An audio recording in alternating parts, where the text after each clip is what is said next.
Selamat malam teman-teman. Selamat berjumpa lagi di IG Live PA Online bareng Alkitab. Hari ini hari Senin 19 Mei 2025 dan kita masih baik lagi setelah kemarin liburan gitu ya. Kita libur, sekarang baik lagi live lagi dan kita mengajak teman-teman juga untuk ber-PA bersama dengan kita. Saya nggak sendirian, ada juga teman saya Kak Roma. Selamat malam Kak Roma. Halo, selamat malam Kak Yudo. Selamat malam sahabat Sabda. Senang ya setelah minggu lalu kita libur, hari ini ketemu lagi. Iya. Dan kita masuk ke topik yang kedua Kak ya. Ya, Untuk benar. Amanat Agung ini kita masuk ke hati yang mencari jiwa terhilang. Dari Lukas 15 ayat 1 sampai yang ke-7. Jadi teman-teman masih ada waktu, silakan baca ayatnya ya, supaya nanti bisa ikutin baik kita malam hari ini dengan kedua guest kita. Siapa Kak Roma?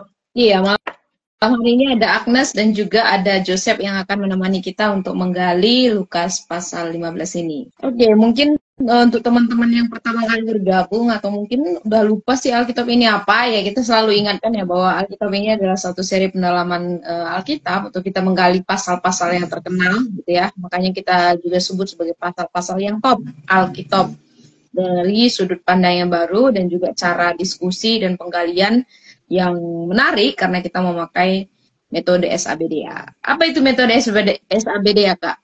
Yud. Ya, metode SABDA ini metode pendalaman Alkitab yang dibuat oleh Sabda supaya kita bisa menggali Alkitab dengan alat-alat yang digital. Ya, jadi ada simak, analisa, belajar, doa atau diskusi dan juga aplikasi. Nah, malam ini kita akan bersama dengan Kak Agnes dan juga Kak Joseph untuk menggali Lukas pasal 15 ini dengan metode SABDA ini, Kak. Kita kenalan dulu deh kalau kayak gitu supaya teman-teman yang menonton juga tahu nih guestnya siapa aja. Oke, silakan dari Agnes dulu. Ya, halo semuanya teman-teman. Apa kabarnya ya? Semoga semuanya dalam keadaan baik-baik aja. Perkenalkan, aku Agnes.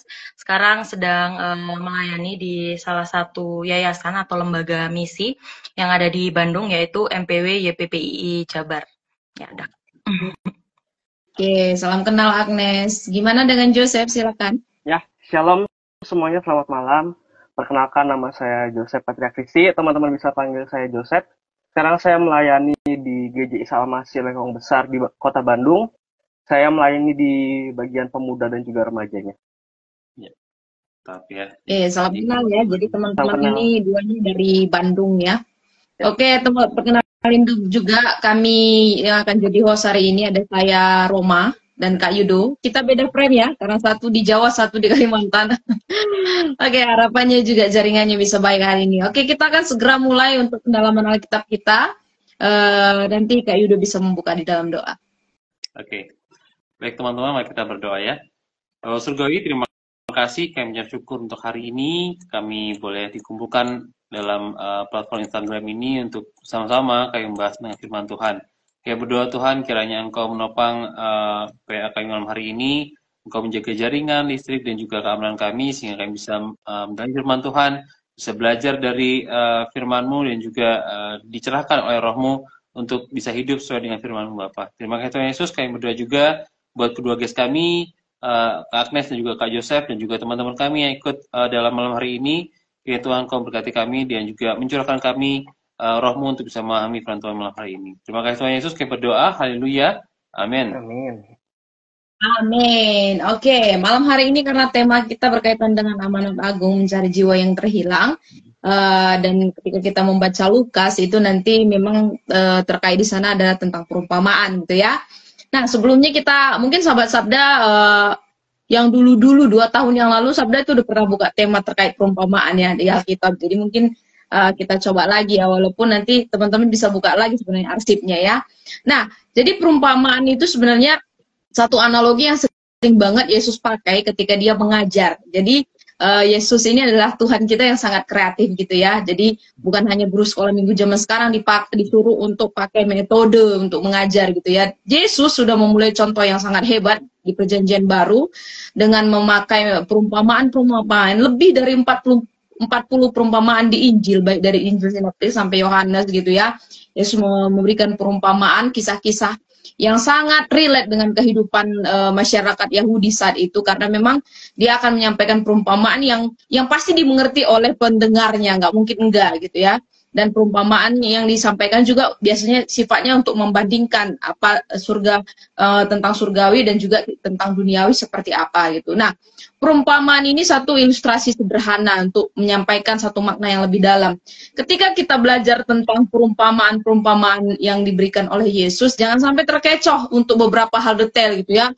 Kadang ada orang yang menafsirkan banyak hal detail di dalam perumpamaan. Sebenarnya enggak, itu kan hanya sarana gitu ya, alat peraga yang Tuhan katakan untuk menyampaikan satu arti yang lebih dalam gitu ya. Jadi jangan sampai terkece untuk mengetahui ini di perumpamaan ini Yesus kasih kata ini apa maksudnya, terus dieksekusi. Padahal sebenarnya mungkin ada beberapa bagian yang tidak perlu dicari sedalam itu gitu. Nah, jadi ketika kita mempelajari perumpamaan Yesus, ada beberapa hal yang harus kita tahu teman-teman. Yang pertama, harus kita tahu konteksnya apa yang Yesus mau katakan saat itu dan kepada siapa dia ngomong saat itu. Terus ada hal yang dibandingkan udah pasti tentang hal rohani dan juga jasmani, duniawi gitu.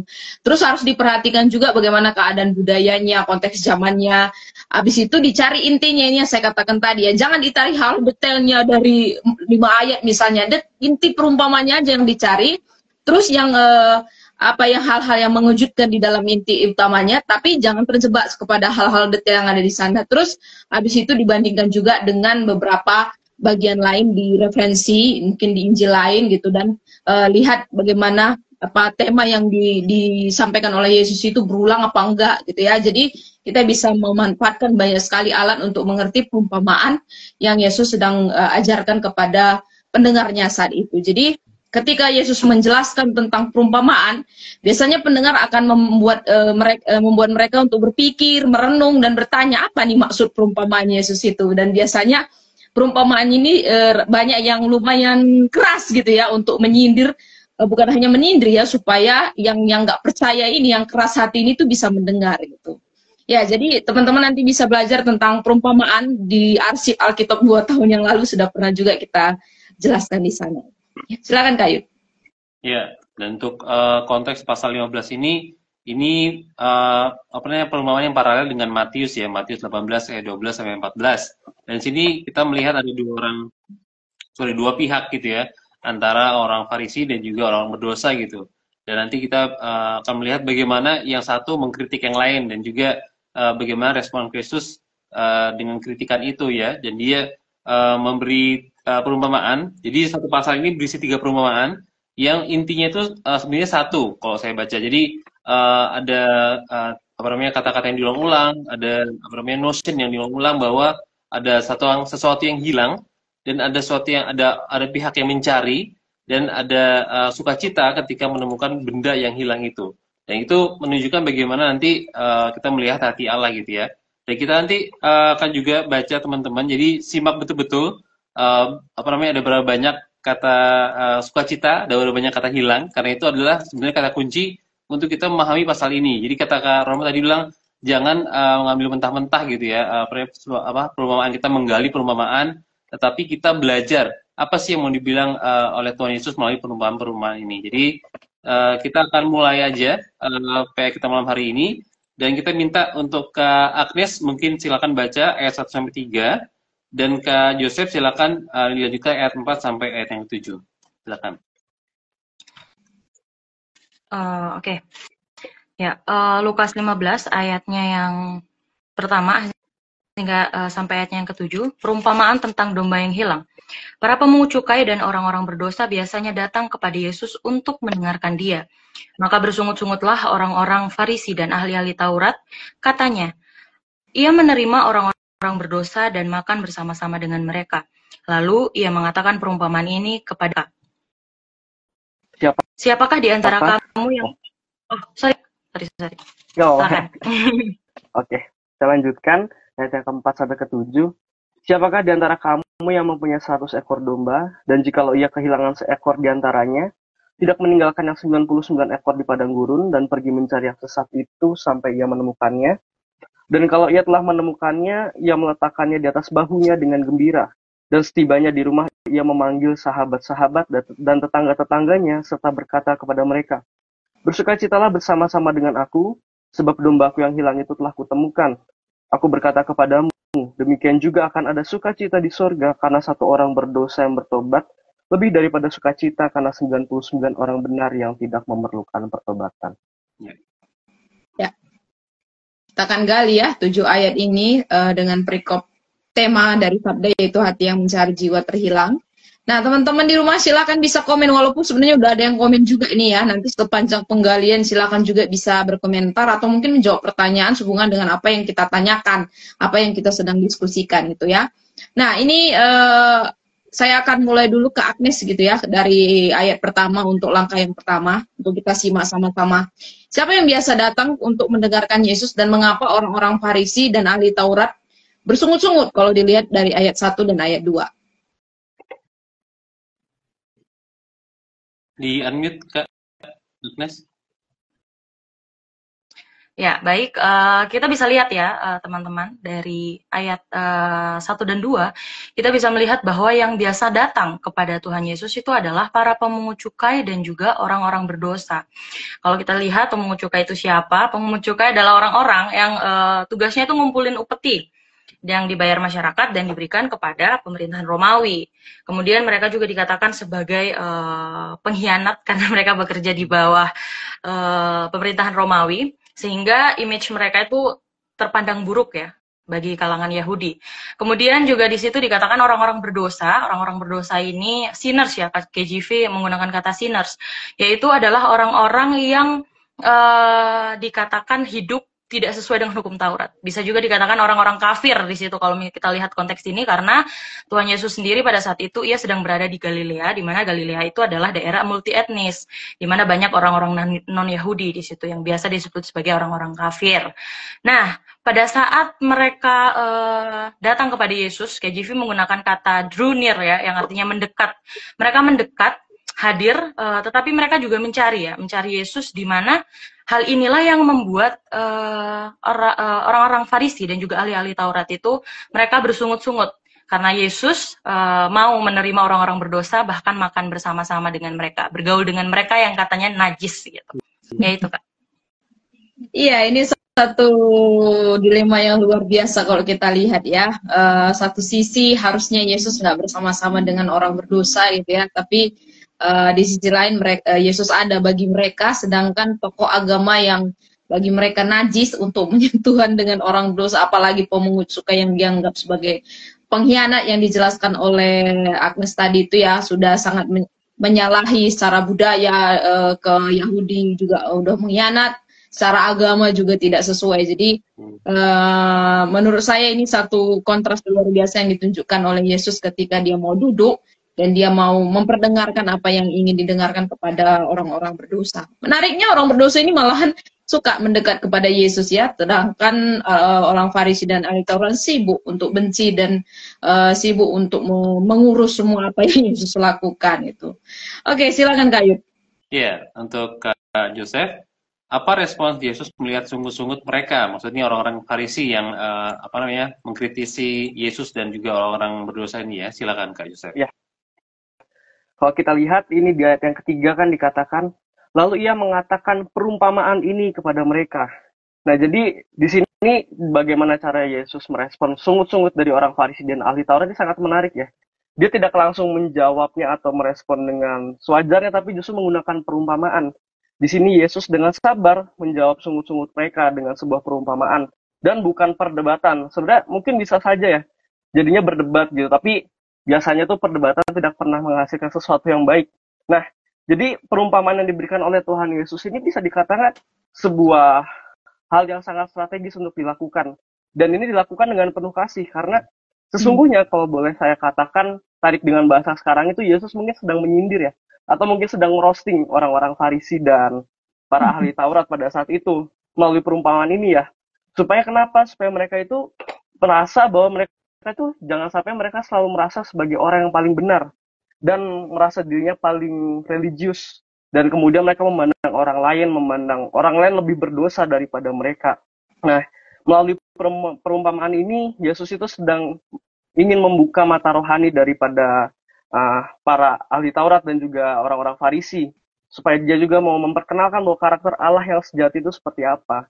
Dan dalam hal ini, respon Tuhan Yesus itu tidak sedang membela diri, tetapi membuktikan bahwa dia itu benar. Dan dia juga untuk menyatakan siapa Allah itu. Begitu, Kak Ido. Iya, benar sekali. Jadi kayak bukan apa ya? Biasanya kalau mereka eh, mencoba untuk memberi Tuhan Yesus ujian atau mencobai dia gitu ya. Biasanya Tuhan Yesus akan memberikan satu jawaban yang buat mereka tuh nggak bisa ngejawab lagi. Tapi di sini dia memberikan satu perumpamaan yang tadi seperti Kak Yesus bilang tuh kayak satu hal yang untuk mengajarkan mereka juga membuka mata mereka. Tapi di lain sisi karena ini ada dua pihak yang mendengarkan dan juga ada murid Yesus, berarti tiga pihak. Berarti kayak Tuhan Yesus memberi satu kayak perumpamaan yang membuka juga mata hati orang-orang yang bersama dengan dia, yaitu orang-orang berdosa juga dan juga murid-muridnya. Jadi kayak semacam bisa dengan satu batu membunuh tiga burung gitu ya. Jadi beneran satu perumpamaan ini bisa menolong orang-orang ini sebenarnya untuk membuka mata hati dan juga memahami seperti apa sih hati Tuhan terhadap orang-orang berdosa. Ya, silakan Kak Roma. Iya, kalau ini respon dari Jimris, tentunya Yesus menjadi marah, respon Yesus menjadi marah. Kalau tadi mendengar dari penjelasan Joseph dan juga Kak Yudo, saya pikir ini kurang setuju ya dengan apa yang ditanggapi oleh Jimris gitu ya, bahwa Yesus meresponnya bukan kayak manusia berdosa marah-marah nggak jelas gitu, tapi dia berdasarkan kasih dan hikmat yang dari Allah juga. Bahkan dikatakan tadi ya, perumpamaan gitu, sarana yang Yesus lakukan untuk mengajar gitu kepada banyak pihak ketika didengarkan apa yang menjadi perumpamaan Yesus. Ya, di ayat yang keempat, Yesus memulai cerita perumpamaan dengan bertanya. Apa nih pertanyaannya kalau dilihat dari ayat 4? Silakan, Agnes. Ya, menarik sebenarnya ya di bagian ayat yang 4 ini. Yesus memulai ceritanya bahkan dengan perumpamaan dan bertanya. Sebenarnya pertanyaan bukan pertanyaan yang perlu langsung jawaban, tetapi sebenarnya ini direnungkan gitu. Jadi Yesus ini ngajak audiensnya atau orang-orang di situ pada saat itu tuh berpikir secara secara nyata sebenarnya ya. Sebenarnya siapa sih gitu? Kalau seandainya ada yang hilang nggak dicari gitu. Sebenarnya itu satu hal yang logis ya menurut saya. Siapa yang kehilangan terus nggak dicari gitu. Bahkan di sini dikatakan bahwa siapa sih yang nggak cari dombanya sampai dia ketemu, sampai dia boleh melihatnya kembali gitu. Dan ini merupakan suatu pertanyaan yang menurut saya perlu direnungkan secara bersama-sama sih. Itu Kak. Oke. Jadi perumpamaan yang sangat menarik. 99 dikatakan ada 100 domba dan dia akan mencari satu di mana diantaranya itu meninggalkan teman-teman domba lainnya gitu ya, karena dia tersesat gitu, dan dia akan mencari sampai dapat. Kalau kita lihat memang bentuknya ini pertanyaan ya. Sebenarnya pertanyaannya ini retoris, retoris sekali, karena nanti di bagian berikutnya juga dia akan menjawab sesuai dengan makna pertanyaan yang disampaikan oleh Yesus terkait domba yang hilang ini. Ya, silakan Kak Yud. Iya, untuk Kak Joseph kembali, apa yang dilakukan pemilik domba ketika menemukan satu dombanya yang hilang dan juga mengapa kalau kita melihat dari ayat yang kelima dan juga ayat yang keenam. Silakan Kak. Ya. Kalau kita lihat di ayat yang kelima kan dikatakan, dan kalau ia telah menemukannya, ia meletakkannya di atas bahunya dengan gembira. Jadi untuk bisa menemukan domba ini kan pasti butuh effort ya. Dan itu tentu juga tidak mudah bagaimana sang gembala itu mencari domba yang tersesat. Karena ya mungkin zaman dulu belum ada GPS dan segala macam. Jadi nggak tahu nih mau kemana nih nyarinya. Jadi nyari-nyari kemudian ketemu. Dia kemudian gembira karena menemukan akhirnya domba yang tersesat itu, dan dikatakan diletakkan di atas bahunya dengan gembira. Nah, kalau beberapa gambaran juga menjelaskan ketika digendong, ditaruh di atas di bahunya itu bentuknya seperti melingkar ya dombanya. Dan ada kakinya di kaki depannya di sini, kaki belakangnya di sini. Gak cuma ditaruh di sini, tapi juga sambil dipegangin. Nah, ini juga itu menunjukkan bahwa saking gembiranya sehingga gembala ini takut, nggak mau lagi domba ini tersesat sampai dipegangin. Jadi menunjukkan rasa nyaman dan juga aman gitu, karena dia bergembira untuk sudah menemukan dombanya. Kemudian di ayat yang ke-6 dikatakan, dan setibanya di rumah ia memanggil sahabat-sahabat dan tetangga-tetangganya serta berkata kepada mereka, bersukacitalah bersama-sama dengan aku, sebab dombaku yang hilang itu telah kutemukan. Artinya satu domba yang terhilang ini itu sangatlah berharga bagi sang gembala. Dan di sini dikatakan dan setibanya di rumah. Artinya domba ini setelah ditemukan nggak langsung ditaruh di kandang bersama dengan 99 kawanan domba lainnya. Tapi justru dibawa ke rumah dan diberitahukan kepada sahabat-sahabat dan tetangga-tetangganya bahwa aku akhirnya menemukan domba ini. Artinya ini adalah domba ini sangatlah berharga sampai-sampai si sang gembala ini mau menceritakan kepada orang-orang di sekitarnya dan mengajak mereka semua untuk bersukacita bersama-sama. Saya rasa kalau misalnya sesuatu hal yang tidak berharga nggak mungkin sampai se-excited ini ya untuk dia menceritakan bahwa dia menemukan barang berharganya itu. Itu dari saya, Kak Yudo. Iya, benar banget. Jadi kayak dia tuh excited banget gitu ya, menemukan sesuatu yang dia paling sayangi dan dia menunjukkan kepada teman-temannya bergembira bersamaku. Jadi satu hal yang sebenarnya teman-temannya juga tahu kalau itu tuh berharga gitu ya. Kayak kita kayak tadi bilang perumpamaan itu untuk orang-orang yang sebenarnya mengerti tentang benda atau kebiasaan yang ada pada zaman itu. Jadi ketika ngomongin domba, orang udah tahu nih ini binatang yang berharga nih dan ini bukan sesuatu yang apa namanya kalau hilang bukan sesuatu yang udahlah nggak apa-apa masih ada 99 gitu. Mereka rugi dong. Jadi bukan sesuatu yang apa namanya ecek-ecek kalau di apa namanya seorang gembala itu kehilangan gitu ya. Dan kalau tadi aku ngelihat ada satu tafsiran kayak kata mencari tadi, itu bukan mencari dengan biasa mencari aja gitu, tapi mencari dengan sungguh-sungguh. Seperti kayak misalnya, terus bilang, aku domba-dombaku mengenal suaraku. Berarti dia mungkin akan berteriak, dia akan mencari dengan sungguh-sungguh sampai ketika ketemu, dia bersukacita sekali dan juga mengajak orang lain juga di tangga-tangganya untuk bisa bersukacita dengan dia. Ya, silakan Kak Roma. Ya, kita lihat di bagian berikutnya ya, di ayat yang ke-7. Siapa yang akan bergembira ketika ada satu orang yang bertobat? Silakan Agnes. Ya, di situ dikatakan siapa yang bergembira ya ketika melihat satu orang yang bertobat ya Kak ya.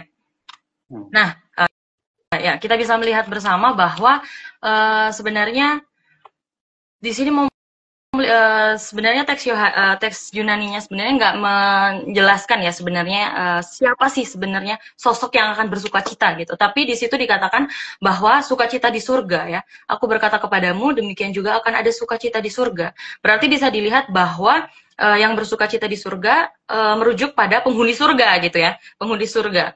Nah, kata sukacita yang digunakan Yesus ini berasal dari kata kara ya bahasa Yunaninya, yang dalam konteks ini menunjukkan bahwa ada respon aktif dan emosional dari surga, khususnya Allah sendiri terhadap suatu pertobatan. Jadi sukacita ini sendiri menunjuk pada sukacita atau emosional dari surga, khususnya Allah sendiri terhadap suatu pertobatan gitu. Dan bisa dikatakan bahwa kalau seandainya kita menelusuri ada di ayat-ayat di bagian konteks sesudahnya ya di situ ada katanya sukacita ini terjadi di hadapan para malaikat Allah. Siapa yang ada di hadapan para malaikat yaitu Allah sendiri gitu. Jadi dikatakan bahwa kalau seandainya yang bersukacita yaitu di surga berarti Allah sendiri yang bersukacita karena pertobatan satu orang itu. Amin. Iya ya. Ini aduh bagus sekali perumpamaannya dan saya pikir perumpamaan ini juga sangat sering dipakai oleh banyak anak-anak Tuhan ya ketika berbicara tentang jiwa dan pencangkauan gitu ya. Karena memang kita melihat begitu berharga satu jiwa gitu ya. Ini sebenarnya kan udah tidak ngomongin tentang perumpamaan lagi ya. Ini sebenarnya udah hasil jawaban dari perumpamaan yang Yesus sedang jelaskan. Karena biasanya di ayat terakhir dia akan simpulkan gitu ya apa arti dari perumpamaan yang Yesus ngomongin tentang satu domba yang tersesat dibandingkan dengan 99 yang memang sudah bertobat, tidak perlu lagi gitu ya. Karena memang mereka sudah penghuni surga itu sendiri gitu. Tapi tambah satu lagi yang tersesat dan dimenangkan, betapa tidak seluruh surga bisa bersukacita karena pertobatan satu domba ini tadi. Silakan Kak Yud. Iya. Di ayat yang 7 juga, mengapa sukacita menemukan satu domba yang hilang lebih besar daripada 99 domba yang tidak hilang? Dari ayat 7 tadi ya. Silakan Kak Joseph. Ya, kalau kita lihat di ayat yang ke-7 ini sebenarnya Yesus itu tidak sedang meremehkan kebenaran ya. Maksudnya Tuhan Yesus itu tidak sedang hanya fokus di satu domba yang hilang dan kemudian mengabaikan 99 domba yang lainnya saja. Tetapi ini tuh Tuhan Yesus sebenarnya sedang menyingkapkan kebenaran palsu dari orang Farisi dan ahli Taurat. Dan di sini katakan 99 orang benar yang tidak memerlukan pertobatan. Dan ini merupakan sebuah sindiran Tuhan Yesus kepada mereka yang merasa diri sebagai orang benar dan tidak membutuhkan pertobatan. Nah, dalam konteks ayat ini tentu ini merujuk kepada orang Farisi dan para ahli Taurat. Jadi di sini Tuhan Yesus mau menekankan bahwa lebih baik satu orang yang sungguh-sungguh menyadari bahwa dirinya berdosa dan mungkin dia adalah orang yang rusak dan mungkin rapuh, kemudian dia memilih untuk bertobat dan untuk hidup kembali bersama dengan Allah, untuk hidup di dalam kebenaran Allah daripada 99 orang yang merasa diri mereka paling benar dan menganggap yang lainnya itu berdosa. Itu dari saya, Kak Yudo. Iya, aku setuju banget. Jadi sebenarnya ada dua pandangan gitu, dan aku lebih setuju sama yang ini sebenarnya, karena ini sebenarnya berhadapan dengan orang Farisi yang mereka pompous banget gitu, mereka ngerasa apa namanya, aku lebih holy daripada kamu dan juga aku lebih berhak daripada kamu, aku punya jabatan ini dan itu, punya pengetahuan ini dan itu gitu kan, karena seringkali orang berdosa juga merujuk pada orang-orang yang nggak mengerti tentang hukum Taurat tadi Kak Akmal sudah bilang ya, dan mereka hidup menurut apa namanya, cara hidup mereka sendiri gitu, dan itu di mata mereka tuh itu nggak benar gitu. Dan ketika kita ngelihat perumpamaan ini udah kelihatan tadi bahwa dombanya itu nggak ngelakuin apa-apa gitu, dia hilang gitu aja gitu, tapi yang kerja keras gembalanya, dan ketika menemukannya bukan dombanya yang berbahagia apa namanya, tapi gembala dan juga tetangga-tetangganya. Dan itu aku pikir juga satu apa namanya gambaran juga ya, ketika kita berdosa dan juga jauh dari Allah, bukan kita yang cari Allah, sebenarnya Allah yang mencari kita, dan itu menunjukkan betapa Allah itu sangat mengasihi kita dan juga sangat mengasihi orang berdosa. Karena itu Tuhan Yesus mau makan sama orang-orang berdosa, mau bergaul sama orang-orang berdosa sehingga mereka juga boleh mengenal kasih Bapa. Ya, kita akan masuk ke bagian yang kedua, yaitu bagian analisa. Nah, silakan Kak Roma. Ya, ini kita akan teliti lebih dalam lagi ya. Dari sisi konteks saat itu, apa nih pentingnya domba dalam masyarakat Yahudi pada zaman Yesus hidup di dunia? Silakan dari Agnes. Ya, apa pentingnya domba ya dalam masyarakat Yahudi pada zaman Yesus hidup dunia? Kalau kita bisa lihat bahwa sebenarnya domba ini adalah simbol kekayaan dan kehidupan pastoral, kehidupan pastoral. Kemudian juga bisa dikatakan domba ini sering sekali diucapkan dalam perjanjian baru sekalipun gitu. Nah, pada zaman Yesus hal ini sangat relevan dengan pendengar karena sebagian penduduk pada zaman itu adalah seorang gembala gitu ya. Gak mungkin kalau seandainya dulu itu orang-orangnya adalah gamers, pasti Tuhan Yesus kasih perumpamaan dengan gamers gitu ya. Tapi karena sekarang ini pada saat itu yang banyak bekerja adalah sebagai gembala, maka Tuhan Yesus memberikan perumpamaan kepada dengan gembala gitu. Nah, pada zaman Yesus menjadi gembala adalah pekerjaan umum di kalangan masyarakat Yahudi gitu. Sebagian besar penduduk hidup sebagai petani dan juga penggembala, sehingga hal ini merupakan hal yang sangat-sangat relevan dengan kehidupan pada saat itu, relate ya. Nah, kemudian juga gembala dan domba memiliki hubungan yang sangat erat dan personal ya. Benar ya tadi yang katanya Kak Joseph, kalau seandainya nggak berharga nggak mungkin dicari gitu. Sehingga hubungan ini sangat-sangat dekat antara gembala dan juga dombanya. Gembala bukan hanya menjaga kawanan domba dari bahaya, tetapi juga kenal nih dombanya satu persatu. Bahkan domba bisa kenal sama suaranya gembala mereka gitu. Domba bisa kenal. Nah, hubungan ini tuh mencerminkan kedekatan yang intim, yaitu penuh perhatian dan juga pengorbanan. Bahkan dalam konteks rohani ya ini menggambarkan relasi kita ya dengan Tuhan, di mana sebenarnya relasi kita seharusnya dengan Tuhan adalah relasi yang personal, penuh kasih dan penuh dengan keintiman. Itu Kak. Iya, jadi memang sekali lagi betul ya, karena tadi ini ngomongin tentang perumpamaan, dan sekali lagi tadi kita udah belajar bahwa perumpamaan itu memang pasti Yesus selalu berikan yang dekat banget dengan mereka. Dan tadi Agnes sudah sepakat gitu ya bahwa kebanyakan dari mereka juga adalah seorang gembala dan mereka menggembalakan domba, dan sangat personal sekali ya hubungan antara gembala dan domba, apalagi karena itu jadi sumber mata pencarian mereka. Belum lagi biasanya mereka kerja untuk yang punya banyak domba gitu ya, dan biasanya juga domba ini kalau dari PL udah kita tahu lah ya, jadi hewan kurban gitu ya, bahkan untuk persiapan Paskah dan lain sebagainya itu akan tiap tahun akan dipakai gitu ya. Jadi bagaimana mungkin Yesus nggak akan berikan perumpamaan ini kalau itu nggak dekat dengan mereka. Dan ketika Yesus menjelaskan tentang domba, udah pasti dari entah itu yang pendosa, entah itu yang pemungut cukai, entah itu yang orang Farisi, siapapun yang mendengar saat itu udah pasti relate tanpa memandang status mereka gitu, karena udah dekat dengan kehidupan mereka saat itu. Ya, silakan Kak Yud. Oke. Untuk Kak Joseph, domba sering dipakai sebagai simbol dalam Alkitab.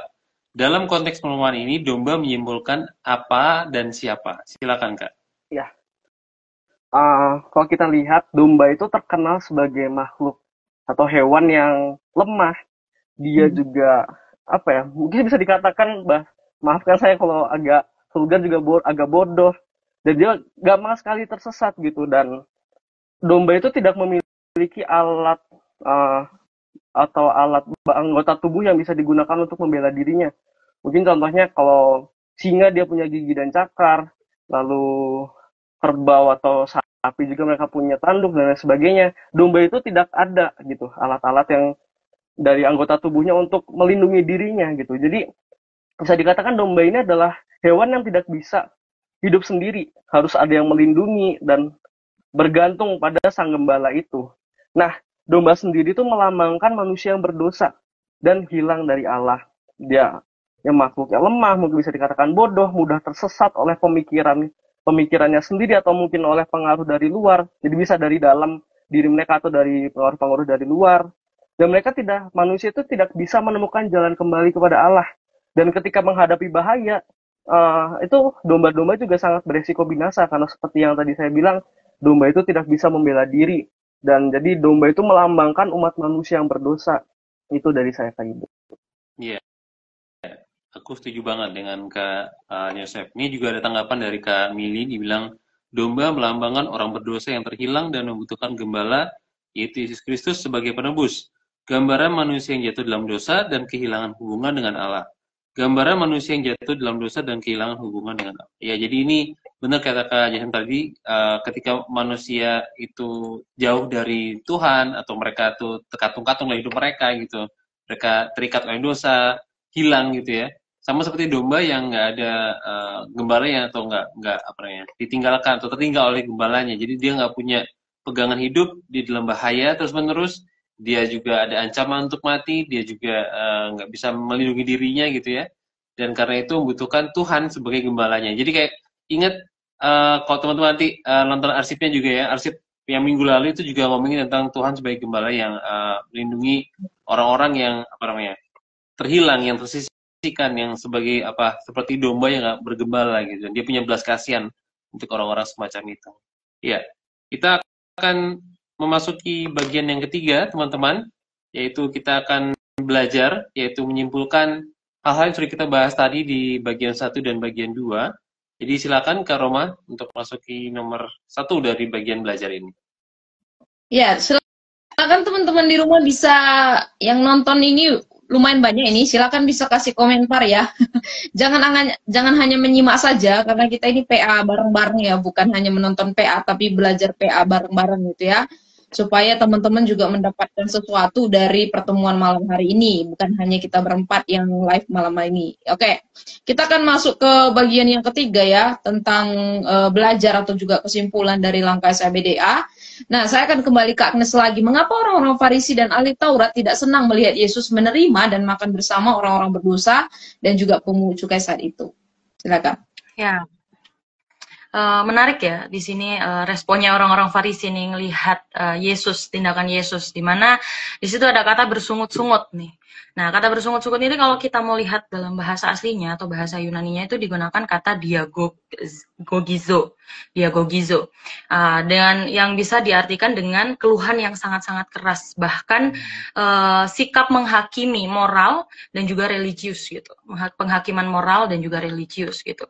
Nah, kalau kita tahu, kita mau lihat sebenarnya kehidupan orang-orang Farisi dan juga kehidupannya ahli-ahli Taurat, mereka ini hidup dengan meyakini bahwa mereka sudah sangat menjunjung tinggi hukum Taurat, ya, sehingga mereka ini memegang prinsip kudus itu berarti ya terpisah dari yang najis. Kudus itu berarti terpisah dari yang najis. Itu di imamat kalau kita bisa lihat ya. Sehingga mereka membangun suatu batasan atau pagar yang membuat mereka itu beranggapan bahwa mereka itu nggak boleh tercemar dengan orang-orang berdosa, sehingga mereka itu nggak boleh bergaul nih sama mereka gitu. Nah, oleh karena itu, ketika Tuhan Yesus makan bersama dengan pemungut cukai, bahkan juga orang-orang berdosa, orang-orang menganggap bahwa Yesus itu sedang merendahkan derajatnya, gitu. merendahkan derajatnya, bahkan mencemarkan kekudusan, bergaul dengan orang-orang berdosa yang mereka anggap bahwa sebenarnya orang berdosa itu tidak bisa menerima harapan keselamatan lagi gitu. Mereka marah kepada Tuhan Yesus karena Tuhan Yesus sendiri memberi sarana untuk orang berdosa bisa menikmati anugerah Allah gitu. Yaitu bisa dikatakan Yesus menolak ya eksklusivitas dari orang-orang Farisi ini gitu. Itu Kak. Iya, jadi sangat merasa mereka suci sekali ya. Mereka orang paling bersih seantero jagat raya saat itu yang dirasakan gitu ya. Tapi saya setuju memang dengan apa yang disampaikan oleh Agnes ya, bahwa mereka terpaku dengan hukum yang sudah dibangun dari sejak perjanjian lama, tapi tidak mementingkan hati yang benar-benar mengasihi seperti apa yang Yesus lakukan. Selain itu mungkin saya tambahkan juga satu, mereka takut kehilangan pamor gitu. Apalagi kalau zaman Yesus memberitakan Injil dari satu tempat ke tempat lain, itu Yesus sudah tren banget loh, Yesus sudah terkenal banget loh. Kalau ada saat itu TikTok atau Instagram, Yesus mungkin udah viral di mana-mana gitu ya. Dan itu membuat ahli Taurat akan kehilangan pamor gitu. Mereka yang harusnya jadi pusat, jadi center, karena mereka tokoh agama gitu ya, yang harusnya mereka yang ada di jalan-jalan dan di mana-mana dikatakan itu akan kehilangan pamor dengan datangnya Yesus. Belum lagi Yesus duduk dengan mereka, nanti orang-orang berdosa ini jadi terkenal juga seperti Yesus. Jadinya mereka tersingkirkan gitu ya. Jadi memang kalau kita lihat di sini itu dosa sih dibalik semua ini, di mana orang-orang Farisi ini bersungut-sungut karena mereka memang tidak mengerti kasih Allah yang sebenarnya itu seperti apa, dan mereka terkungkung dengan hukum yang mengikat tanpa melihat artinya gitu ya, dan juga egosentris itu tadi ya yang terbangun karena mereka takut kalah saing dengan Yesus dan juga orang-orang berdosa yang dekat dengan Yesus. Ya, silakan Kak Ayu. Ya, aku nambahin dikit sih. Jadi kayak benar-benar ngelihat seperti apa yang Tuhan bilang ya di Matius 22 ayat 23 itu Tuhan Yesus tuh kayak mengecam mereka itu, kamu tuh memberi persepuluhan ini dan itu, bahkan dibilang selasih, adas manis, jintan itu kecil-kecil gitu kan.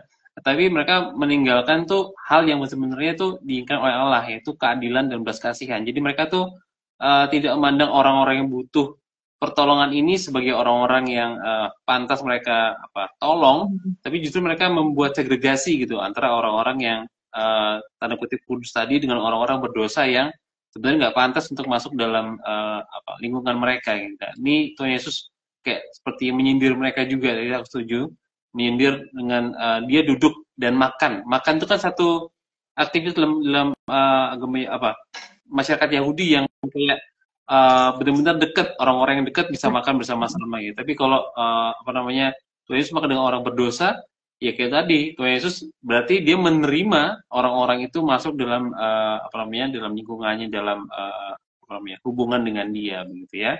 Oke. Untuk Kak Joseph, pelajaran apa yang dapat diambil dari perumpamaan yang diberikan oleh Yesus ini? Silakan Kak. Ya, pelajaran yang bisa kita ambil dari perumpamaan ini sebenarnya satu hal yang membuat jujur saya sendiri takjub dan kagum dengan Tuhan Yesus, dengan Allah kita ya. Bahwa dia adalah Allah yang proaktif, dia itu peduli, dia mencari kita manusia yang terhilang. Dimana ia tidak pasif menunggu manusia untuk datang kepadanya, untuk datang kepada Allah, karena saya yakin Allah melalui kemahatauannya, dia menyadari betul bahwa manusia itu tidak akan bisa mencari Allah dan menyelamatkan dirinya sendiri, bahkan dengan kekuatannya sendiri, termasuk kalau boleh saya katakan dalam hal ini adalah mungkin dengan amal ibadah, mungkin seberapa sering kita beribadah, seberapa taatnya dan tekunnya kita memberikan perpuluhan dan persembahan, seberapa banyak kita berbuat baik, dan seberapa banyak kita mentaati hukum Taurat, itu tidak akan bisa membuat kita selamat, tidak akan bisa memberikan kita kehidupannya kekal. Dan di sini Allah menunjukkan bahwa kasih Allah sendiri yang mencari dan juga menyelamatkan kita, manusia yang telah berdosa dan juga hilang dari radarnya Allah gitu ya. Dan ini merupakan inisiatif Allah. Dia mencari kita, dia menemukan kita. Allah juga memikul dan membawa kita untuk kembali kepada Tuhan. Bahkan dia menyerahkan dirinya di atas kayu salib bagi setiap kita. Dia yang tanpa kita meminta, dialah yang berinisiatif untuk memberikan dirinya sebagai korban yang sempurna bagi setiap kita. Dan ini menunjukkan bahwa Allah sangat peduli dan sangat mengasihi kita. Dia mengasihi umatnya bahkan sampai kita bisa kenal tentang Yesus. Itu juga merupakan anugerah daripada Tuhan. Itu dari saya, Kak Yudo. Iya, benar banget. Kayak Tuhan tuh dia yang membuka jalan. Kalau dulu orang Farisi, mereka punya pandangan bahwa orang yang suci itu yang boleh masuk ke dalam apa namanya hubungan dengan Tuhan gitu ya. Dan mereka membuat peraturan ini dan itu untuk membuat diri mereka suci dan juga mendorong orang lain untuk melakukan itu juga. Dan orang-orang berdosa ini udah pasti nggak suci gitu. Mereka nggak pasti nggak bisa dapat apa namanya akses kepada Allah gitu ya. Hanya Tuhan ketika dia mencari, dia apa namanya mengambil orang-orang ini untuk masuk dalam relasi dengan dia. Bahkan ketika kita di apa namanya dibaptis ya, ingat juga ketika ini dibaptis itu kayak kita tuh apa namanya dibawa masuk ke dalam adopsi jadi keluarga Allah. Dan ini banget sangat-sangat apa namanya buat aku tuh sangat-sangat dalam banget gitu. Bahkan ketika tadi kalau kita ngomong tentang domba yang hilang, yang dicari, itu berarti setiap orang yang berdosa itu dicari oleh Tuhan. Jadi nggak ada orang yang benar-benar apa namanya ketika orang itu hilang, Tuhan nggak mencari, bahkan ya udah bilang apa mereka masuk neraka nggak apa-apa gitu. Tapi Tuhan pengen supaya setiap orang itu dicari dan juga diselamatkan. Nah itu juga apa namanya? Berarti juga kita ketika kita merasa berdosa atau ada orang lain yang kita tahu merasa berdosa dan nggak layak buat Tuhan, ketika mereka mungkin nggak mau gereja atau nggak mau apa namanya bertobat gitu, karena mereka merasa aku udah gini banget, udah parah banget gitu ya. Di sini kita melihat bahwa nggak ada satu domba pun yang akan ditinggalkan, sekecil apapun itu akan dicari gitu ya. Oke, kita akan masuk ke bagian berikutnya dari PA ini, dan ini ada tanggapan lagi dari Kak Mili. Setuju dengan Kak Joseph, saya belajar bahwa Allah yang penuh kasih dan proaktif. Jadi pelajaran bagi saya juga untuk memiliki hati seperti Kristus. Amin. Ya, kita akan masuk ke bagian keempat, yaitu doa diskusi. Silakan Kak Roma untuk pertanyaannya. Ya, kita akan coba diskusikan ya satu pertanyaan ini. Mengapa Yesus membandingkan sukacita menemukan satu domba yang hilang dengan sukacita surga? Karena satu orang dosa yang bertobat. Silakan, Agnes. Ya, mengapa Yesus membandingkan ya sukacita menemukan satu domba yang hilang dengan sukacita surga karena satu orang berdosa bertobat ya. Hal ini sebenarnya menggambarkan kembali lagi ya tadi seperti yang kakak-kakak sudah sampaikan bahwa betapa besar dan seriusnya Tuhan menganggap jiwa itu ya. Sesuai dengan tema kita ya, jiwa yang terhilang itu benar-benar serius dan benar-benar Tuhan cari. Bukan cuman cari ya udahlah kalau capek nggak usah lagi lanjut gitu, enggak, tapi benar-benar yang Tuhan itu sampai menemukan gitu. Dan ini adalah suatu bukan cuman perumpamaan yang apa ya, perumpamaan yang kosong, melainkan suatu pernyataan kasih yang begitu mendalam ya. Pernyataan kasih yang begitu mendalam di mana Yesus menunjukkan bahwa Allah itu nggak bersuka cita karena ketaatan terhadap hukum Taurat, ketaatan terhadap peraturan-peraturan agama, tetapi karena ada sebuah pemulihan relasi di sini. Ada sebuah pemulihan relasi, yaitu hubungan dengan Allah dengan anaknya itu bisa terjalin kembali gitu. Sehingga hal ini juga langsung menegur sebenarnya ya orang-orang Farisi yang bangga terhadap kesalehan yang mereka miliki gitu. Padahal sebenarnya mereka sudah hilang akan belas kasihan. Mereka tidak lagi melihat kasih karunia itu sebagai sesuatu hal yang terbuka bagi siapa saja gitu. Nah, mereka juga menganggap bahwa diri mereka adalah bagian dari 99 yang benar, tetapi Yesus menjelaskan bahwa sebenarnya mereka itu yang terhilang juga gitu, karena kesombongan rohani mereka. Nah, Yesus juga memakai perbandingan ini untuk menggambarkan bahwa sebenarnya apa yang dipikirkan secara surgawi itu berbeda dengan apa yang dunia pikirkan gitu. Dunia mungkin satu bisa diabaikan, sisanya baru di ini ya, tetapi Tuhan nggak melihat itu. Tuhan melihat yang satu itu benar-benar apa ya, sungguh-sungguh gitu. Tuhan Yesus benar-benar melihat bahwa inisiatifnya Tuhan juga sangat-sangat memperhatikan satu yang hilang itu. Bahkan untuk satu orang yang terhilang itu Tuhan benar-benar mencari. Itu adalah bentuk perhatian dan kasihnya Tuhan yang begitu besar buat umat manusia, Kak. Amin. Ya, jadi memang benar ya, setuju, fokusnya itu di jiwa dan hati itu tadi ya, berkaitan dengan apa yang sudah Yesus lakukan ya. Ada firman Tuhan juga di bagian lain mengatakannya, satu jiwa yang selamat itu ribuan malaikat bersorak-sorai di sorga gitu ya. Bayangkan kalau dua jiwa yang selamat, malaikat nggak bersorak-sorai lagi, jingkrak-jingkrak atau lompat-lompat di sorga sana gitu ya. Karena satu jiwa ini ternyata berharga sekali gitu ya. Jadi ini jadi satu poin penting juga untuk kita sekarang ini, apa juga khususnya untuk gereja gitu ya, yang seringkali mementingkan kuantitas, jumlah berapapun. Ya saya setuju sih, kuantitas penting gitu, tapi itu nggak menggantikan sukacita surga karena pertobatan, karena keselamatan. Buat apa ratusan manusia, ratusan jiwa, tapi tidak ada pertobatan, tidak ada keselamatan, tidak akan mendatangkan sukacita surga gitu ya. Tetapi satu jiwa ini tadi ketika diselamatkan, dan di sini adalah usaha atau apa yang tadi yang dikatakan adalah Allah sendiri yang datang ya gitu ya. Akhirnya seluruh surga juga bisa bersukacita karena Allah sangat mengasihi gitu ya, sebagai gembala yang baik Allah sangat mengasihi orang berdosa yang bertobat dan kembali kepada Allah.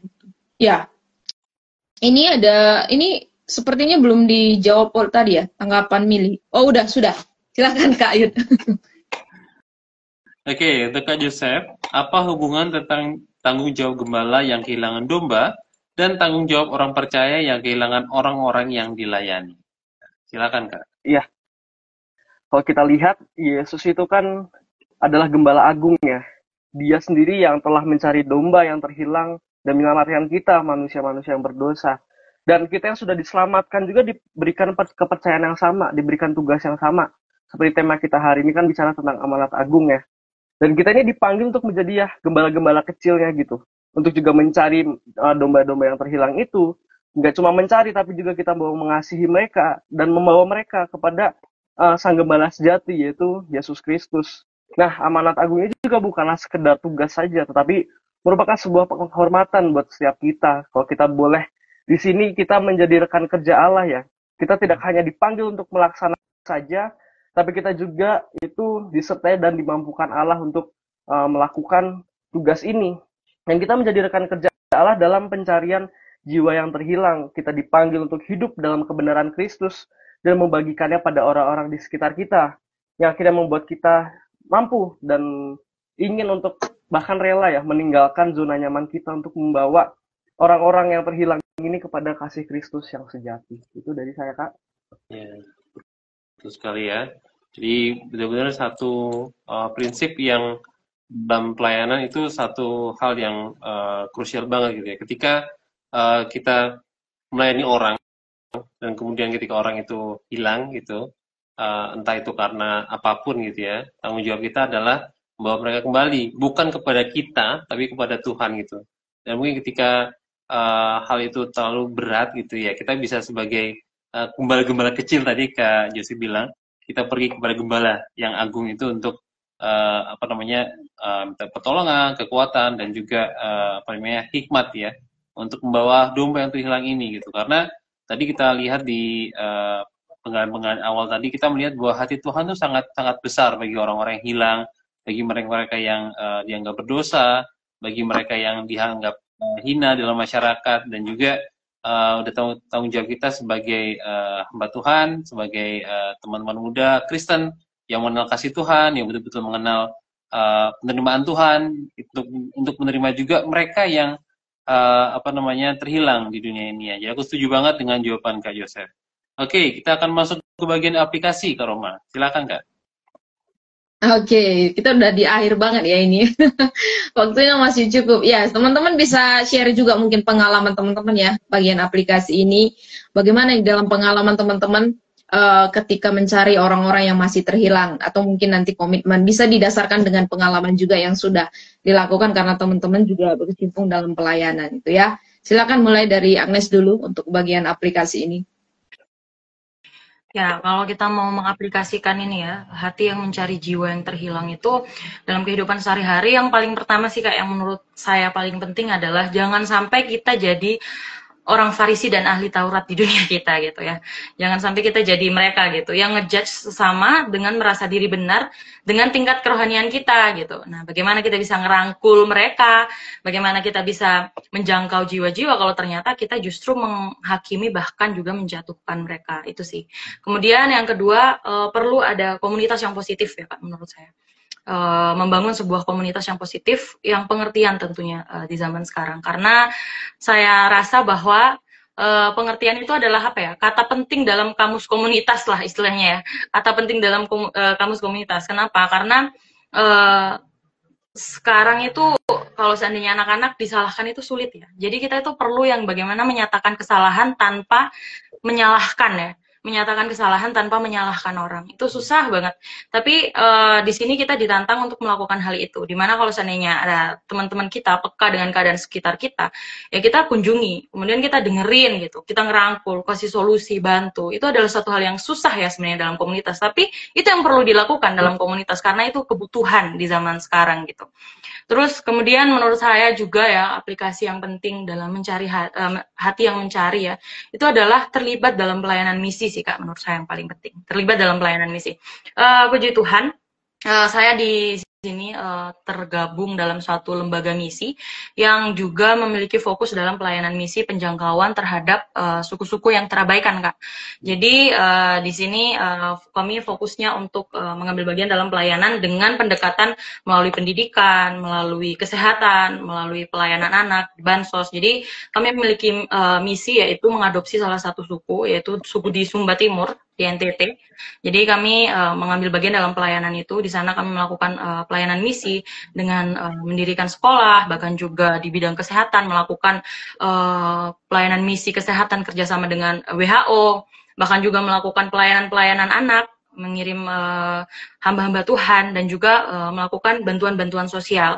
Dan ini merupakan, menurut saya ini merupakan salah satu cara ya, langkah aktif yang dan juga langkah konkret yang bisa dilakukan untuk menyelamatkan jiwa-jiwa yang terhilang. Bahkan mungkin di generasi sekarang ya, yang aktif banget sama sosial media, yang mengkonsumsi sosial media rasanya itu lebih banyak daripada mengkonsumsi jasmani.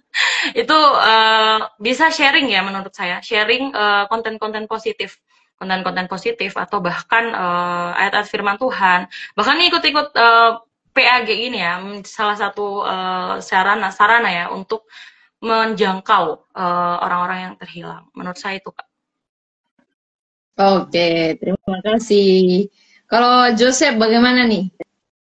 Iya, kalau dari saya sih berdasarkan perumpamaan yang kita baca ini ya, kita harus melihat bahwa konteks ini kan dari perumpamaan ini sebenarnya kan diberikan Tuhan Yesus untuk menegur orang-orang Farisi dan para ahli Taurat ya, akan kesombongan kerohaniannya mereka, di mana mereka itu bangga akan ketaatan mereka akan hukum Taurat dengan pelayanan mereka, kerajinan mereka dalam beribadah, dan seperti yang Kak Agnes juga bilang, menganggap orang yang tidak seperti mereka adalah orang-orang berdosa, dan bahkan katakan tidak layak hidup ya. Nah, ini mungkin agak cukup relate dengan kehidupan kekristenan dalam beberapa waktu terakhir ya, di mana kita lihat ada banyak artis atau influencer yang disebut sebagai anak Tuhan kemudian berpindah keyakinan ya, sehingga kemudian muncul sebuah istilah Yudas lah atau domba yang terhilang gitu. Nah ini kan cukup ramai ya. Nah saya mau ngajak setiap kita untuk tidak mudah berspekulasi dulu dan menghakimi keputusan mereka ya akan keputusan mereka untuk berpindah keyakinan, yang bahkan menyebut mereka sebagai Yudas atau domba yang terhilang. Tetapi biarlah saya mengajak setiap kita untuk boleh melihat kembali kepada diri kita. Apakah kita berada di posisi satu domba yang terhilang itu, atau kita berada di posisi 99 domba yang tidak hilang dan merasa diri paling benar, sehingga tidak membutuhkan pertobatan. Jadi mungkin hal pertama yang dilakukan adalah kita harus evaluasi diri dulu ya. Karena hal ini sangat penting untuk kita lakukan. Karena hanya orang yang sadar kalau dirinya pernah terhilanglah, yang kemudian dia menyadari dan dia mengalami bahwa dia ditemukan oleh Tuhan Yesus. Sehingga dia adalah orang yang paling tahu betapa mengerikannya ketika dia terhilang. Jadi di sini saya bisa katakan, supaya kita bisa mencari domba yang terhilang ini, kita harus merasakan bahwa kita juga pernah terhilang. Kita harus merasa bahwa diri kita juga adalah manusia yang berdosa, yang juga rapuh. Dan barulah kita bisa mengaplikasikan firman Tuhan dari perumpamaan ini dalam kehidupan kita sehari-hari untuk mencari jiwa yang terhilang itu. Dan kita untuk bisa melakukan introspeksi diri atau evaluasi diri ini, kita memerlukan kekuatan dan juga tuntunan daripada Roh Kudus melalui hubungan kita yang kita bangun dengan Tuhan secara intim. Nah, setelah kita melakukan itu, kita juga boleh menghidupi kasih Injil yang secara nyata melalui komunitas. Kita sebagai orang Kristen, kita juga butuh komunitas di mana kita bisa saling mengasihi, kita bisa saling berbagi, saling menguatkan satu sama lain. Dan melalui komunitas ini, biarlah kita tidak menghakimi orang lain karena dosa dan kelemahan mereka. Tapi sebaliknya kita harus menerima mereka apa adanya dan mendampingi mereka dalam proses pertumbuhan rohani ya. Dan karena yang saya pahami dan saya yakini adalah bahwa hanya karena kita tidak melakukan dosa yang sama dengan orang lain, bukan berarti kita lebih baik daripada orang lain itu. Jadi karena kita pun punya kecenderungan untuk melakukan dosa yang lain gitu. Jadi jangan sampai kita merasa diri kita itu lebih baik, lebih rohani, dan menganggap orang lain itu lebih buruk dari kita hanya karena mereka melakukan dosa yang tidak kita lakukan. Kemudian kita juga bisa berdoa secara spesifik untuk orang-orang yang terhilang itu.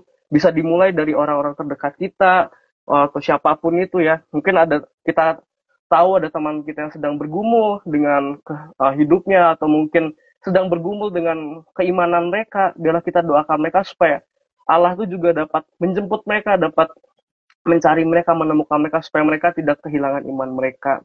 Jadi kemudian juga kita bisa terlibat dalam pelayanan, kita dimuridkan, dan kita juga memuridkan orang lain sebagai bentuk melaksanakan amanat agung, gitu kan. Jadikanlah semua bangsa muridku, gitu. Jadi ketika kita melakukan pemuridan dan kita dimuridkan, itu kita sedang melaksanakan amanat agung.